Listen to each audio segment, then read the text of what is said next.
Hi, everyone. Thanks for listening in. I'm here to talk about making a living in music. It does feel a bit odd without seeing any of you listening. So please use the chat and send me comments or questions as I speak. If I don't answer them during the presentation, I'll get to them in the Q&A afterwards. I also do want to mention that I caught a pretty bad cold last night, so excuse any coughing or weird noises as I speak. And if I do say anything weird, I will blame the fever. So let's go. I'm from Epidemic Sound. Our mission is to soundtrack the world and to be an accelerator for artists and music creators.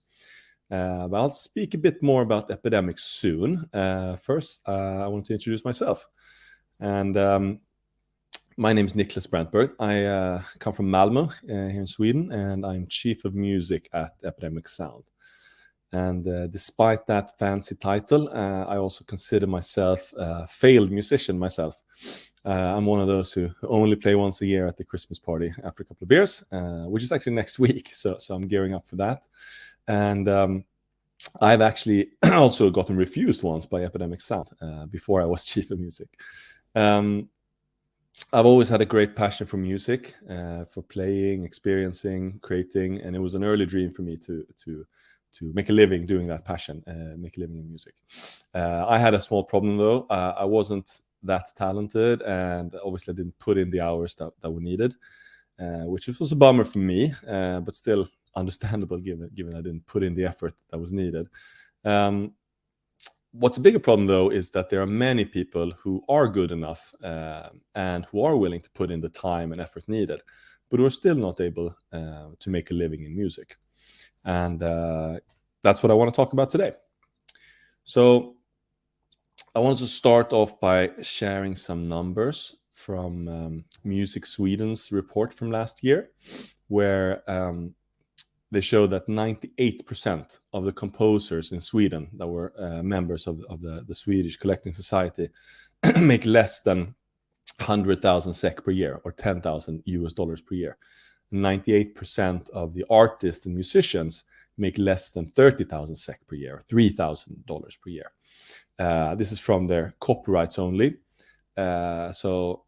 And then the pandemic hit, and obviously other types of revenue streams for musicians, like live revenues, just disappeared overnight completely. So it's quite a tough reality out there for music creators and artists, and this holds true also outside of Sweden, of course. So why is it so difficult for music creators to live on the music? Well, yeah, there are of course many reasons for that. I think it could have to do with the difficulty in sort of breaking through the noise and finding your audience. It could be around not being able to find the right type of collaborators for your specific needs. It could be that you're working in niche genres that are not commercial enough. But often it has to do with not being able to get a steady and timely income that allows you to spend enough time at developing your craft. So you can almost call it a catch-22. And the traditional way of making sure you were able to make any music was to get signed by a label. But as you can see on the bottom here, in these survey results, the majority of label artists also see a need for additional income from other work. So it's not the only way to do it, and it doesn't always solve everything. So yeah, what should artists and music creators do? Well, it's not all bad news, because the development in the industry and in society as a whole has also led that independent artists today have a plethora of services to support them in their careers. They just need to figure out how to use them in the best way for them. So if you start off by looking at on the production side, there's so many great softwares that can help you record and produce your music. It's much easier to find samples and sounds to use via Splice, for example. There's AI-powered mastering softwares like Lander or eMaster to help you bring your tracks all the way and keep that professional quality. So you don't need that precious and expensive studio time anymore. When it comes to collaboration, there's also a wide range of services that helps you find both collaborators in other parts of the world that can contribute to your music, co-writing or playing an instrument on your track, and really to make sure you get your track to the next level. And then you can always can even collaborate within the productions, much like a shared doc these days. So it opens up a lot of really, really cool possibilities. On the distribution side, it's never been easier to get your music out to all the main services out there. There are many also innovative labels and agencies that can support with marketing on different levels, depending on where you're at in your career. Obviously, there's social media that's really democratized the way artists can reach a new audience via Instagram or TikTok. So it's a lot more is in the power of the creators nowadays. And in terms of monetization and sort of analytics and insights, of course, the DSPs, the streaming platforms, are key for your career because you can monetize via them, and you get a lot of insights via them as well that you need to really learn how to use. And you can really build sort of this niche fan base that you can monetize in many other ways, not only via streaming. You can do it via Bandcamp, offering merch, physical products. You can monetize via Patreon. So it's all around finding, it doesn't need to be that big, your fan base, but it needs to be passionate. And also many more innovative services popping up all the time that allows you to even sell shares in future royalties, like a company called Royal or Co-Write here in Sweden. So you do that in exchange for getting money up front. So there's a lot of innovation happening in the space, which is super exciting, and is and will help independent artists going forward.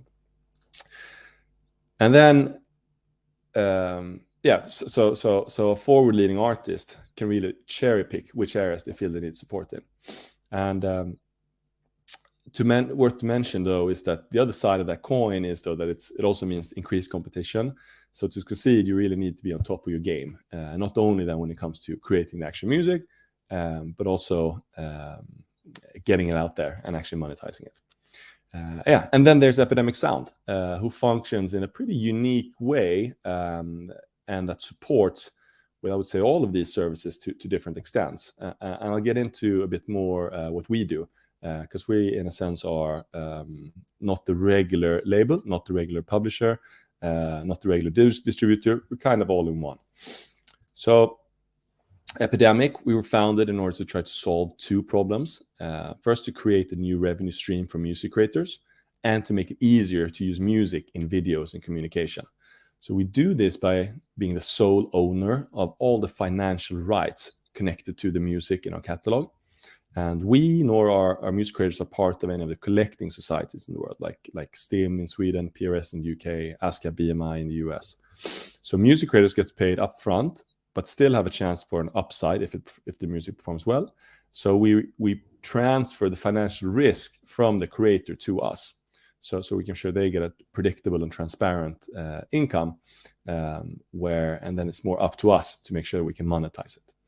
And by being the sole owner of the rights to the music, we can then offer video creators access to the music without any sort of cumbersome administration, without any restrictions on where the music can be used in terms of like platform, geography, time, and without any risk of ending up in any copyright issues. And if you've been a video creator online, that is quite common to end up in those situations. So it's almost like we offer an insurance against all that hassle. So this means that the music can get spread much more easily all over the world, together with this audiovisual content that it soundtracks. So some examples where music gets heard today, and as you can see, it gets spread both via large influencers or individuals with a large network, or with a small network for that matter, and also via large international brands and production houses and broadcasters. And today we get more than 1.5 billion views per day on YouTube only of our music. So it's the distribution is quite massive. But what does this mean then for the music creators that we work with? And before I dive into that, I'm going to try to play a short video, so showcasing some music creators.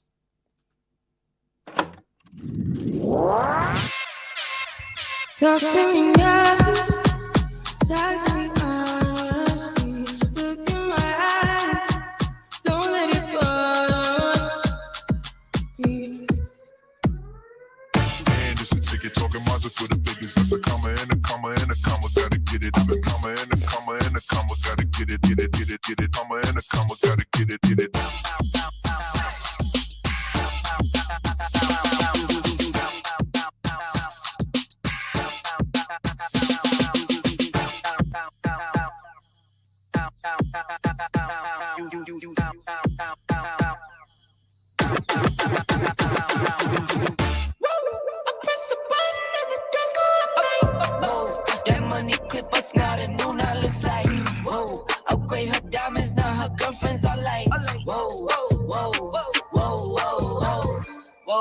I hit record a drop, you can't ignore it. I'm transforming now these cars and planes, I'm always boarding. Just out touring down in Charlotte like I play for Hornets. When I'm performing, never boring, now you can't afford it. Champagne Perrier. Gotta get it, get it. Get it, get it, get it, get it. All right, love that video. So going back to the music creators, our offer to the music creators consists of three main things. We say get heard, get paid, and grow. When it comes to get heard, as I talked about, this vast ecosystem of storytellers that we've built up helps their music to flow all across the world, and they can then build their audience and build their following via their music being included in a ton of different videos.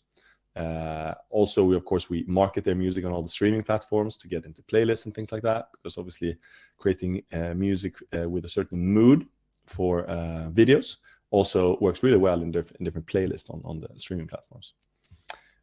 Secondly, in terms of get paid, we then offer this, as I mentioned, this upfront fee, which really allows them to pay their bills every month and not only the month where they had a hit. And they also then receive an upside, as I talked about, of the streaming royalties. So we split streaming royalties 50-50, and a lot of our creators can earn a substantial upside via streaming. And then we also have a soundtrack bonus, which then this year was $1 million that then gets split across our roster of a couple of hundred music creators, and then it gets split depending on the popularity amongst video creators. And lastly, we also invited all our active music creators to invest in the company, something that which we're also really proud of. Also want to mention that the royalties and bonus gets paid out even though artists no longer work with us. So really proud of our offering to music creators and them being able to really, really focus on their music via this offering. And lastly, in terms of grow, we spend a lot of time and resources in coaching and giving feedback so that music creators feel that they can grow and develop within their craft. So we have a set of A&Rs. So each music creator has an A&R that they get to get feedback from and they get coaching from, both on a general level and also on like per track basis. And this is obviously something that also is really appreciated. So on average, our active music creators earn more than $40,000 a year, which is obviously substantially higher than the industry average. And top earners can go much higher, a couple of $100,000 a year. And we don't tie people in. So when they feel they're done with our collaboration, they can easily move on and do other things in the music industry. So we really want to keep some fluidity in this. Got a couple of minutes left. So before I end, I really want you to meet a few of our artists. So I have three artists here that I wanted to play some music from and briefly share their story. Let's see if this works. All right, let me turn this down a little bit. Here we go. So this is Per Hagstad. He's from Gothenburg, Sweden. Works in many different genres, both electronic and indie.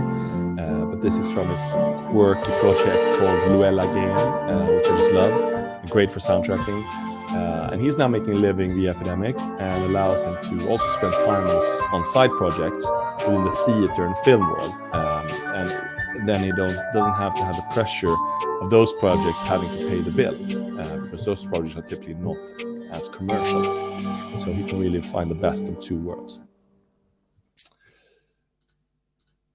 Next is Shekufe Pariab. turn this on as well. She is from Iran and living in Stockholm today. She specializes in percussion instrument daf, that you can hear in this track in the background. Despite working in a genre that's not commercial at all, especially here in Sweden, she's now able to split the time between her two passions, which is working with finance and economics and music. So she can really sort of find the best of two worlds.